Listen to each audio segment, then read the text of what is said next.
ایران کے وزیر خارجہ عباس عراقچی اور اقوام متحدہ کے سیکرٹری جنرل انتونیو گوتریس کے درمیان ٹیلی فونک رابطہ ہوا۔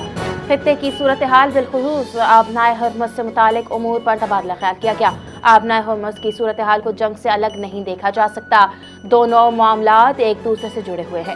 ایرانی وزیر خارجہ نے گفتگو کی، کہا امن کے خواہاں ممالک کو ایران کے خلاف کسی بھی جارحیت کی مذمت کرنی چاہیے۔ عالمی برادری کو خطے میں امن کے قیام کے لیے مؤثر کردار ادا کرنا ہوگا تاکہ کشیدگی میں کمی لائی جا سکے۔ امریکی صدر ڈونلڈ ٹرمپ اپنی بوکھلاہٹ کا شکار ہو گئے۔ ایک ہی تقریر میں کئی بار اپنی بات بدلنے لگ گئے۔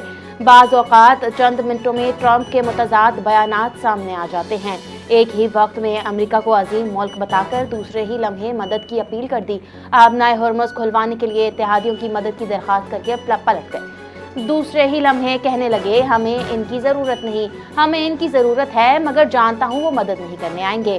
ڈونلڈ ٹرمپ کی گفتگو اگلے ہی مرحلے پھر کہا وہ مدد کے لیے بہت پرجوش ہے، ہمیں ان کی کشتیاں اور دیگر سہولتوں کی ضرورت ہے۔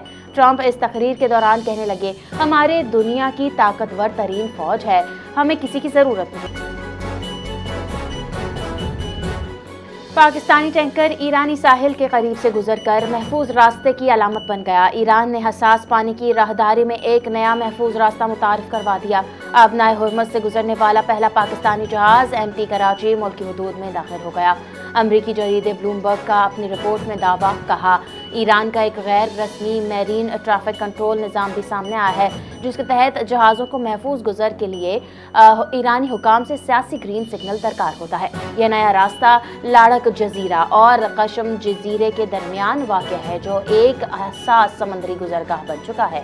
بھارت اور ترکی سمیت کئی ممالک کی ایران سے محفوظ راہداری فراہم کرنے کی ہدایت۔ ملک میں پیٹرولیم درآمدات کی سپلائی چین بہتر بنانے کے لیے وزیر پیٹرولیم مزید متحرک ہوں گے۔ حالات کی بہتری تک تمام متعلقہ ادارے ہنگامی اقدامات کے لیے تیار رہیں۔ وزیر اعظم شہباز شریف کے عام اجلاس میں متعلقہ حکام کو ہدایت۔ خطے کی موجودہ صورتحال کے پیش نظر ایندھن کی بچت اور کفایت شعاری اقدامات کا تفصیلی جائزہ لیا گیا۔ ملک میں پیٹرولیم مصنوعات کا ضروریات کے مطابق مناسب ذخیرہ موجود ہے۔ صورتحال کی مسلسل نگرانی کی جا رہی ہے۔ وزیر اعظم شہباز شریف کو تھی ہمارے پاس پیٹرولیم مصنوعات کا 28 دن کا سٹاک موجود تھا، اس 28 دن کے سٹاک پر بھی 55 روپے بڑھا دیے گئے۔ حکومت سارا ملبہ ہمیشہ عوام پر ڈالتی ہے۔ امیر جماعت اسلامی حافظ نعیم الرحمان کی حکومت پر کڑی تنقید، کہا سب سے پہلے مریم نواز کا 11 ارب روپے کا جہاز بیچا جائے، حکمران اپنی عیاشیاں ختم کرے۔ 40,000 ماہوار کمانے والا شخص حکومت کو 10,000 ٹیکس دیتا ہے، جاگیردار کوئی ٹیکس نہیں دیتے، آئی پی پیز کے حرام کے پیسے کھا رہے ہیں۔ امیر جماعت اسلامی کا ارکان قومی اور صوبائی اسمبلی کی تنخواہیں اور مراعات کم کرنے کا بھی پنجاب میں غیر قانونی اسلحے کے خاتمے کے لیے پنجاب حکومت کا بڑا اقدام۔ غیر قانونی اسلحہ ختم کرنے کے لیے نیا قانون تیار کر لیا گیا۔ پنجاب حکومت کا غیر قانونی اسلحے کے خاتمے کے لیے سی سی ڈی کو ذمہ داری دینے کا فیصلہ۔ Punjab surrender of illicit arms act 2026 کا مسودہ تیار کیا گیا، جلد پنجاب اسمبلی میں پیش کیا جائے گا۔ غیر قانونی اسلحہ رکھنے والوں کو 15 دن میں اسلحہ جمع کروانے کی مہلت دینے کی تجویز۔ مقررہ مدت میں اسلحہ جمع نہ کروانے والوں کے خلاف سخت کارروائی۔